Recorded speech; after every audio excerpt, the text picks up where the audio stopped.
Kelpieone here on Stainedglasscuts. In this video I'm going to show you how to make a Stainedglassmobile I call Crack the Whip. Made from solid brass and stained glass, this mobile moves in the wind like no other. Details on all the skills I use in this video can be found in my other how-to videos. Spoiler alert, halfway through this video I had to modify the design. Okay, let's start. The first thing I did was to cut 9 3-inch squares of glass, 3 of each color, and then 9 2 15/16 squares of clear glass. Because I'll be fusing the glass, I've cut the clear bottom layer of glass slightly smaller so that my colored glass will obscure the clear underlay when fused. Next, I've cut each of my colored squares into strips 1 inch wide, laying out 8 clear pieces of glass and then 1 strip of each color on top in the pattern I want. Balance is a very important element of this mobile. To reduce the variance that could occur in each fused piece due to differences in weight between the various pieces of colored glass and my inability to cut perfectly uniform pieces, I did a little math. As some of you know, Caroline, I can't help myself. So the total weight of each color of glass was blue, 128 grams, yellow 127 grams, red 133 grams, and all of the clear together 375 grams. The total weight of all the glass was 763 grams, thus each fused pile, 3 colored and 1 clear, should weigh roughly between 84 and 85 grams. Okay, I'm back. I weighed each pile and then shifted the pieces around to where each pile ended up close to the same weight. And the combined weights match side to side. Phew, a bit much even for me. Anyway, off to fuse them together. Here are all the fused pieces of glass. I've drilled 3 holes in the middle 6 pieces and 2 holes in each of the end pieces. In each of these holes, I've installed a solid brass hanger. If you'd like more detail on how I make these hangers, check out my video called Stained Glass Hardware, How to Make a Solid Brass Hanger. I then made 8 approximately 5-inch long pieces of plumber's chain. As with this one, I removed the last link and spread it to 1/4 of an inch, which is the thickness of our glass.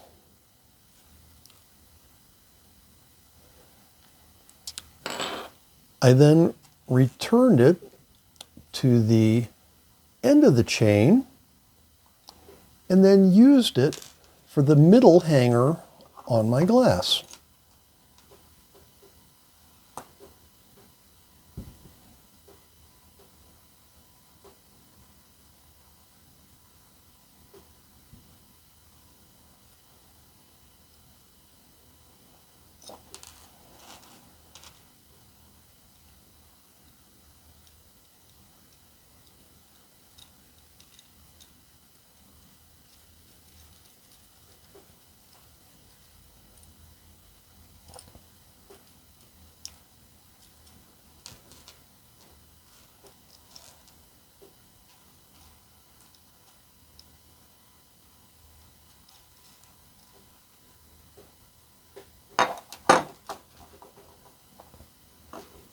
Next, I made 7 ovals from plumber's chain.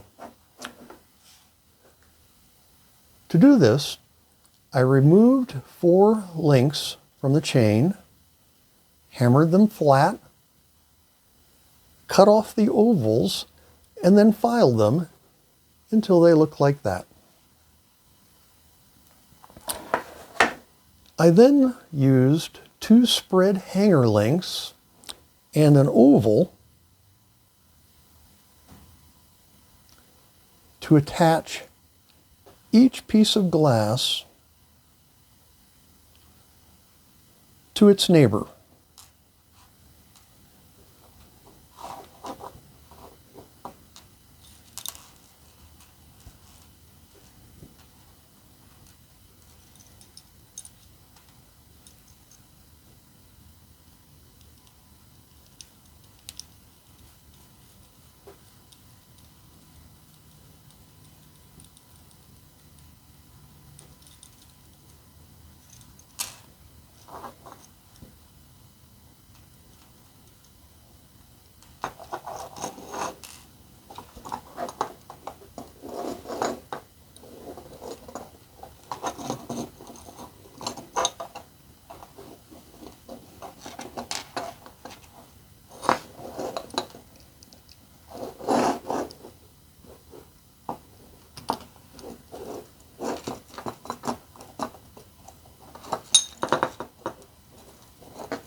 I finished up the glass hangers, so I'm done with the glass.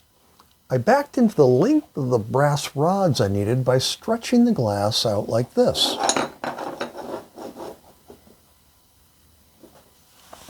I then measured the distance between the top connection points of two adjacent pieces of glass, which was 3 5/8 inches. It should be the same between any two. Then I took the measurement and added 3 1/4 inches to account for the 3 7mm loops that I put in the rods. This got me to 6 7/8 inches. Then I increased the rod lengths by an additional 1/8 inch to give me the ability for minor adjustments later. So I cut 4 rods, each 7 inches long, filed the ends smooth, and put the loops in, and put a swivel into the hanging center loop.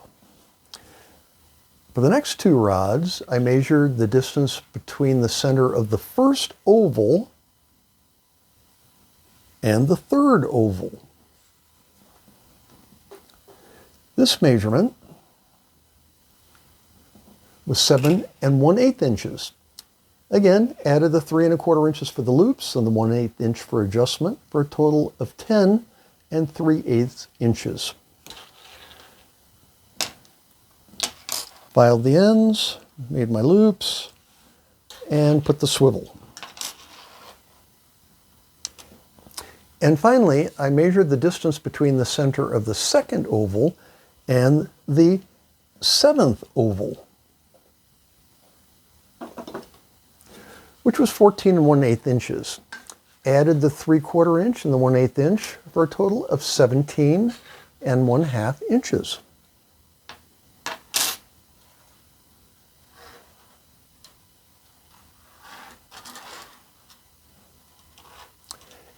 And there are all the rods I'll use. Let's put it all together. I've made my own 6-inch hanging chain. Yep, I've got a video on how to do that. Starting with the shortest mobile arms, I'll connect the swivels to the end loops of the next longest rods.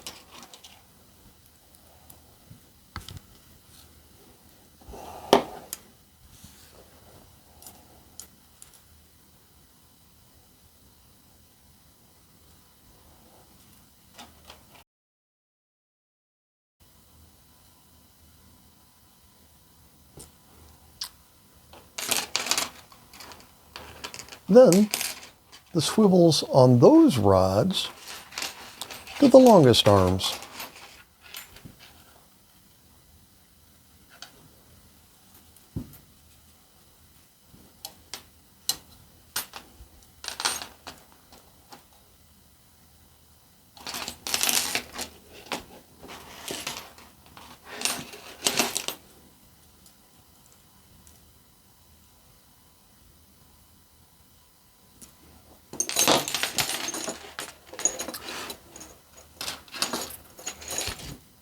And then the chain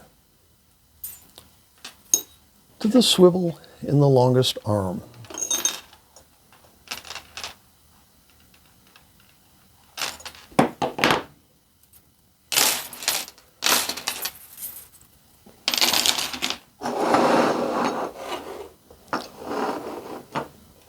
And finally,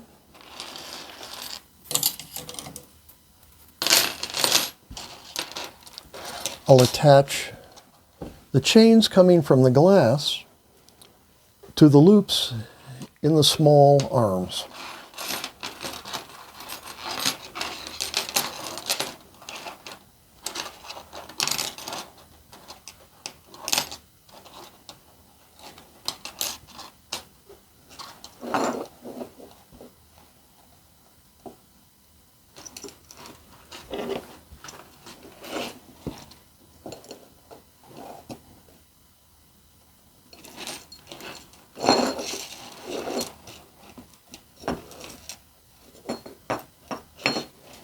You want to make sure as you're connecting the chain that you don't have any twists in the chain.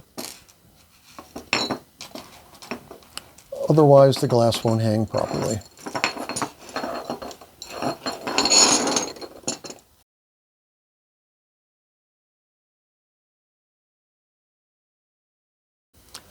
Okay, done. Let's go hang it up and see what adjustments we might need to make.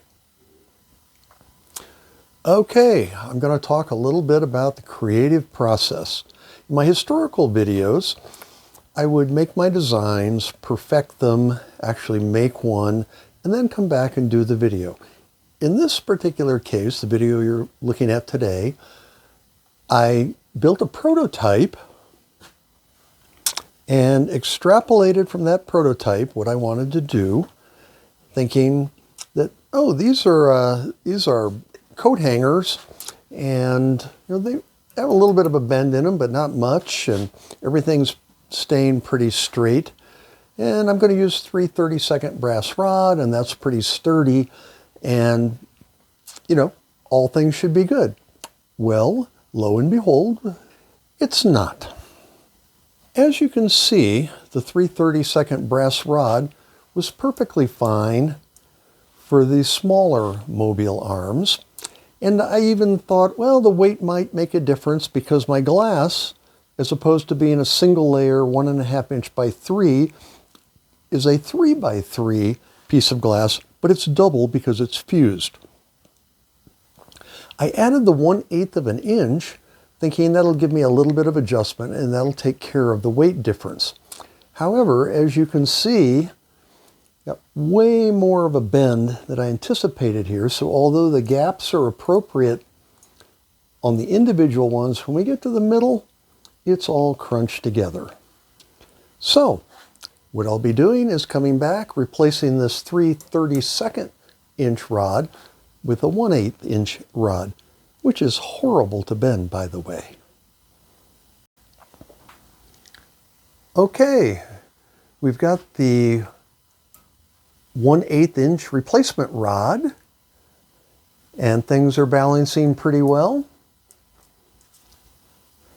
So let's get this outside and see what it looks like in the wind.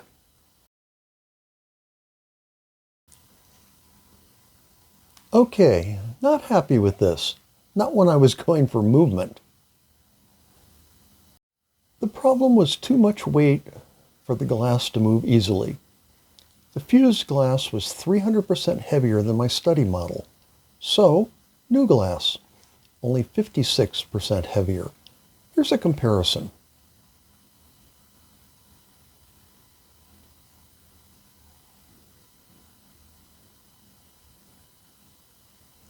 Hope this video was informative. The materials and tools shown in this video are available by the links in the description. Don't forget to subscribe. Thanks for watching. Crack the whip in the wind. Cheers.